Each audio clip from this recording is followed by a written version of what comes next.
Hi, this is BB. So, the person in my head is the female. Well, it's only one person, so I've never really. I think I might have spoken to another person. That makes me wonder because she was telling me that there's four of them.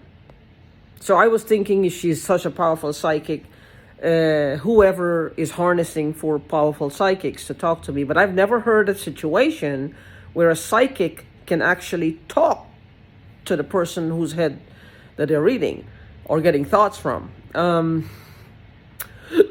I've never seen anything like it, and I don't think anyone I know has ever experienced anything like that. A psychic would read your head and get a thought, like mostly, like I said, people want to know, does he love me? Does she love me? What are her parents think? What does his parents think? Stuff like that. But she is actually talking to me, which means it's technology. I went to the doctor yesterday and I have a slight bump here at the back of my neck. To me, it's getting stronger. Like right now, if the doctor were to feel this, she would say it's very strong. She said it's just a swollen lymph node. And, well, what she did see, there was a swelling here on the left side. There's a bit of a swelling. So with that being said, that there's a bit of a swelling, I keep hearing, like I said, remember? I said I keep hearing dot, in this ear. See, I wasn't lying. I wasn't wrong. She does see a bit of swelling. That's confirmation that I am hearing. I'm not just hearing things. It's affecting me physically. If I was hearing it, if I was schizophrenic, it'd be internal. It wouldn't affect me physically. But this is the ear that I heard it. I don't have anything on my walls. That's my bed. It hasn't been made up. I don't have anything. It might be, I don't know where it's coming from. I don't know if it's a car on the outside or they're actually in the crawl spaces. I don't know. That's another thing, because she's in rare form. Oh, she is in rare form. It's like she wants to keep me in this bit of negativity. Like thinking about how little time I have left. Like just death, decrepit, old, getting older, limited time. Don't expand your thinking. Don't expand. Just keep yourself limited. It's like she just wants, well, you're dying out. Why would she do this to me? I just want to know, why does this woman why has she made me her arch nemesis? Why has she made me her arch nemesis? Now she's telling me I'm going to need her to tell me what she's done. I'm alive. I'm going to die at some point of old age. What does it fucking matter what she's done? My life will go on with her torturing me or without. Whenever he says better, it's done. It's done. She don't get to really call the shots. She may think she does, but she doesn't. But anyway, she just wants this limitation. Like when I think of expanding, of what I can do, where I can go, this limited vision, they want to hold her vision in. Because all she has is focusing on the past. I don't know what your particular voice is telling you. It's like to keep you in a constant state of now, not future, just now. And now, unfortunately, they're filling it with all kinds of atrocity. They're filling it with all kinds of limitation. They're fucking with our minds, our bodies, our health, our finances, our friends, our family, our circle of support. This is what they do. This is what their now is offering. This is what their now is offering. And this is what they want. They only want constant limitation. This all they're firm believers in a state of limitation. It's like they want to do away with us so they can be the leaders. What they want are our assets. Now I promise you, those of you who this is happening to, whether you believe me or not, you are either meant to be somebody very important in the changes that are coming up in this world, to put people like them out of commission. When I say that, not kill them, but remove them from society. Remove them, take them out of society. Because they're harming society, they're harmful to society. You remove them from society. They're not fit to be in society. They have proven that. They don't get any more do-overs or chances until they have been rehabilitated, if ever. If ever. Like, you can't risk it. Now, I'm not talking about people who have done horrible things in a state of anger, in retaliation, or on purpose, but they have served their time. They've served their time and they've learned a few things while they were away. Those are okay. Those people are all right. There's no more compelling emotion than somebody who's been through it and they came out on the other side and they have that conviction in their heart. They know what they did was wrong. They know what they did was either in anger or premeditated was wrong, and they're sorry for it. These are the people who find rehabilitation. These people have no mercy. These ones, they don't have mercy. They don't have mercy. They are merciless. They're cruel to an extent that is unheard of. I don't understand this. Is it greed? Is it pure just greed? What kind of greed? I mean, what kind of greed is this? Is it something you've ever encountered before? What kind of greed is this? I don't understand what kind of greed this is. It is something that is like you were put down in history books of this type of greed. I don't understand this. But anyway, people who have been rehabilitated, these are nothing like them. Even they would not touch these people with a 10-foot pole. They wouldn't touch them. This is evil. This is pure evil. These people are pure evil. Maybe there is a new consciousness, and it brings to the light what lays dormant. And it comes down to the wire. What do you have inside? Well, I could tell you what I have. I know what I don't have, and I don't have what they have. Maybe it's a new consciousness. And you who are suffering at their hands, you're not like them. Because I'll tell you what, no matter how horrible they are to us, you think we would, if we had a chance today to do the same to them, I promise you, you wouldn't do it. You wouldn't do it. You just want it to stop. That's because you have something called God inside you. You have love inside you. You have empathy inside you. You are powerful beyond belief. Don't let these people take your power away. Don't let them limit you and put you in a box. We don't belong in boxes. I promise you, there's something that is good, so good about you, and so something that is special about you. As Les Brown would say, I can't remember the guy's name. He said, he would always say, he was 92, and said, you have greatness within you. You have greatness within you. These people are not great. They're like Neanderthals, and they have made themselves that way. We didn't do that to them. Why? Because we're not capable of it. We get angry, livid with anger, but it goes away, and we're done. A minute or two later, we're fine. We don't hold on to it. We don't hold on to it. No matter what they do, you see, you don't hold on to it. What they want is for us to get so angry and start breaking our bones against the wall. Because we're so angry, we hit the walls. Who's going to get hurt? The wall or this? I don't want to hurt this. I don't want to hurt it.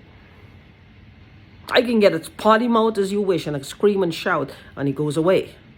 And it's done. But what I'm saying is that she wants to just get this feeling of limitation. You only have so many time to live, left to, so don't think big, don't think large, don't expand. It's all about containment. Like if we're in a sort of, I'd hate to say this, no offense to people who have actually been through the Holocaust and people who have these ancestors who's been through it.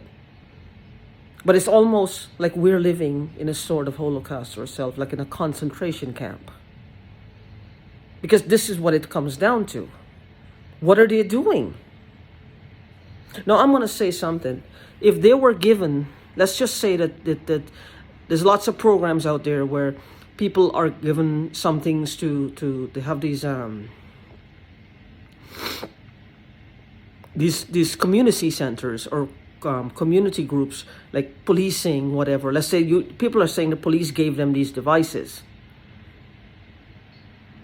So the police just gave them the devices. Who are they accountable to? Who do they hold accountability to? Do the police check in with them to see what they're doing ever so often? Do the police confirm, well, John Doe, Jane Doe actually is a wanted person? And how far are they allowed to go to harass this person? How far are they allowed to go to take advantage of this person? How far are they allowed to go to turn the person's life upside down, whether they're doing something or not? Is there a law? Are they living by a different set of rules? I don't think so. Because nothing they do that says it's anything legal or anything that is helpful in any way. There are groups out there. There are groups out there. Groups of people who all they want is to help those less fortunate. To raise the standard of living for those who are not experiencing life at its fullest. They want to raise the standard of living and raise the standard of living and lower the cost of life, the cost of material things. Lower the cost of things and to raise the standard of living. These people must know that they are worth it. So they deserve the best out of life. These people who are doing this to you and me, they're the opposite. They only have containment and limitations for people. How greedy can you be? I mean, I don't think it's just greed. I think it's people who, you have your rapists, you have I'm not talking about rehabilitated people. I'm talking about active rapists, active pedophiles, active degenerates, basically. The scum of society. They're the ones who want to be in control. They're the ones who are trying to get the upper hand. Because if the government had given them any type of device or they have to be held accountable in some way. Let me see what you have done. Who are they accountable to? Who are they accountable to? If I were in charge, let's say I was a law enforcement official, and I were given, I had the power to administer, well, this is a community watch group, and I'm giving them giving them something. First of all, I would not give them anything to kill somebody. They have no right to do that. Nobody has a right to do that unless you're judged by a jury of your peers. They would not get that.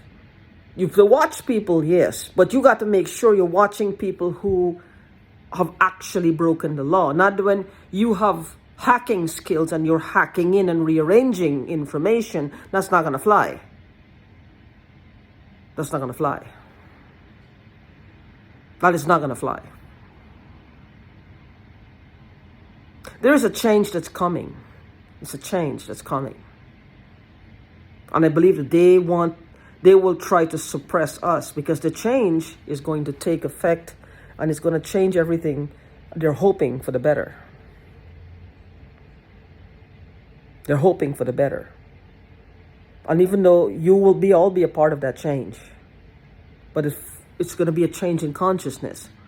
So people like you and me who understand that we only get better, because the only power I seek is power over who I am now to be a better person tomorrow.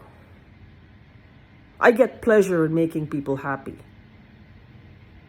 When I can make somebody's day, it literally makes me feel good. I can't help but smile.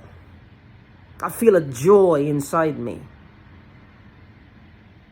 And I don't care if they're 50,000 times richer than me. I don't really care. That doesn't mean anything to me. Where's my money? Where's my wealth? What am I doing with my life? That's how I see it. Doesn't mean I'm not tempted or just for a moment, wow, look at the wealth they have. No, but I'm not going to sit there and just dwell on it. I'm going to try to see, how can I get my own wealth? How can I make more money? How can I get up and actually, seek ways to make money? They did it. Why can't I? Nobody is stopping me. You know what I mean? Nobody's stopping me. But the thing is, where these people are coming from, everything about them, every step of what I just described, they're like on the opposite side of the street. She says something in my head, and think about this. She can't believe that I haven't committed a crime yet. She finds that amazing.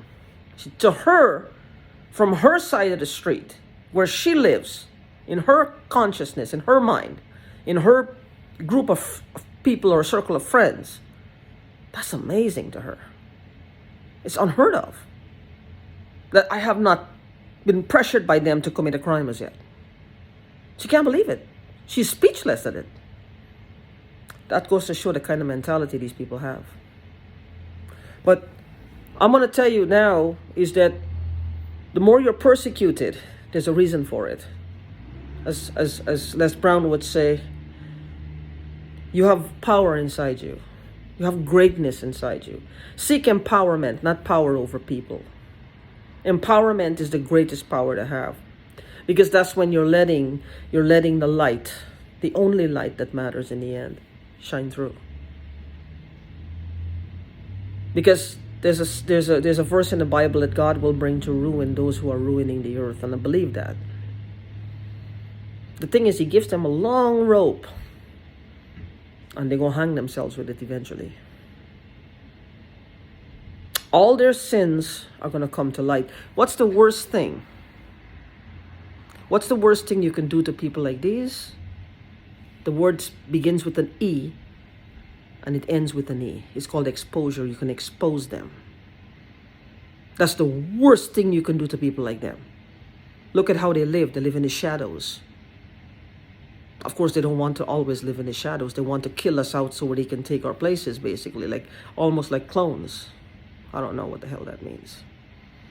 Or that's the impression they want to give for us to, talk more crazy talk. But anyway, it's like there's a reason why they chose us. Why they chose us.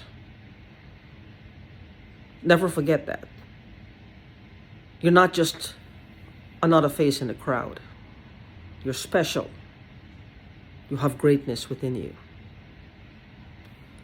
Type in Les Brown. Listen to him every day, even if it's just 10 minutes.